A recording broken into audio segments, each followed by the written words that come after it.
Dear children, I am Noshina ma'am. I am here to teach you English Literature Lesson 1, The Three Questions by Leo Tolstoy. Leo Tolstoy, 1828 to 1910, is one of the most popular Russian writers. He was a great philosopher, a master of realistic fiction, and one of the world's greatest novelists.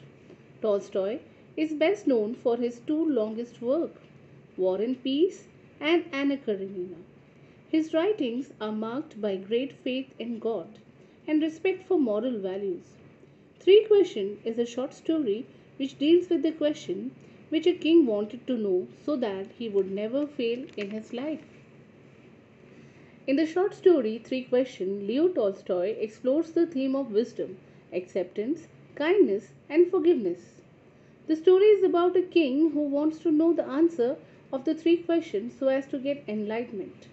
In order to run the kingdom in a proper way, he wanted to know the solution from his countrymen.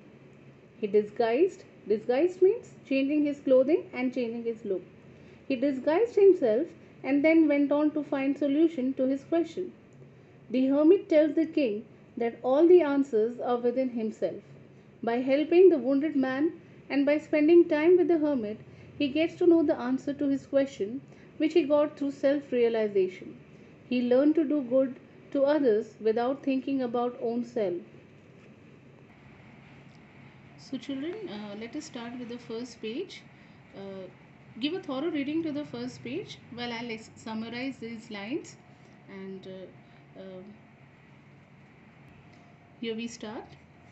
Once a certain king gets a thought that he would never fail if he knew three things. These three things were: what was the right time to begin everything, who were the right people to listen to, and whom to avoid. The third question was, what was the most important thing to do? So he proclaimed or announced that the ones who give the right answer shall be rewarded. Many learned men attempted to answer the king's question, but they all came up with different answers. In reply to the first question, some said that to know the right time for every action, one must draw up in advance a timetable of days, months, and years, and must live strictly according to it. Others declared that it was impossible to decide beforehand the right time for every action. Hence, one should always do one's duty instead of wasting time in idleness. Others suggested the king to have councils of wise men who would fix proper time for everything. So here we come to the second page. We are going through the first part. So children, look into these lines. I'm just summarizing these lines. In the same way, there came several answers for second question. Who were the most important people to listen to? Some said counselors, others said priests and doctors, and some others said warriors were the most important people to be with. To the third question, what was the most important occupation or the work to do? Some replied the most important thing was science, and some said most important work was skill of warfare, the activity of fighting a war. And others said religious worship is most important thing to do. But the king was not satisfied with any of these answers. So he decided that he need to ask a wise hermit in a nearby village. So here the next part of in this page is I'm summarizing. You kindly read thoroughly.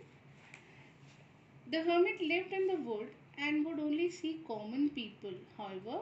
So the king put on a simple dress, left his guard behind, and went to see the hermit. When he approached, the hermit was digging the ground in front of his hut. The king asked his questions, but the hermit went on digging. The king offered to dig for him for a while and continued to dig for an hour or more, and the sun began to set. After digging for some time, the king again asked his question to hermit. Now we come to the third page. Before the hermit could answer, a man emerged from the woods. He was bleeding from a terrible wound on his leg. So the king and hermit washed the wound and bandaged till the blood ceased or stopped. The king stayed the night in the hermit's house. Next morning, the wounded man was doing better and was staring intently. Staring intently means, children, with keen interest and attention. So he was staring intently at the king. The wounded man, in a weak and feeble voice, was asking forgiveness to the king. Turn to the fourth page. He confessed to the king that he knew who the king was, and that the king had executed his brother and seized his property. He had come to kill the king, but the king's guard had wounded him. The king forgives the wounded man and makes peace with him. And he also promises to send his physician and promise to restore the property to the wounded man. The king asked the hermit again for his answers, and the hermit responded that he had just had his questions answered. Hermit says that if the king had not pitied on the hermit's weakness and had not stayed back to dig those beds, he would have been attacked by that man on his way back. So the most important time was when he was digging the bed for the hermit, and the most important person for the king was the hermit, and doing good to him was the king's most important business. Afterward, when the wounded man comes running to them, the most important time was when the king was attending and serving the wounded man, and if the king would not have bounded up his wound, he would have died without making peace with the king. So, the wounded man was the most important person for the king, and king was attending to the wounded man, so it was the most important work for the king. Therefore, children, in a nutshell, all the three questions have been answered by the hermit. Answer to the first question is, there is only one time that is important, and that time is now. It is only time when one has any power to act. The answer to the second question is, the most important person, the person you are with at a particular moment.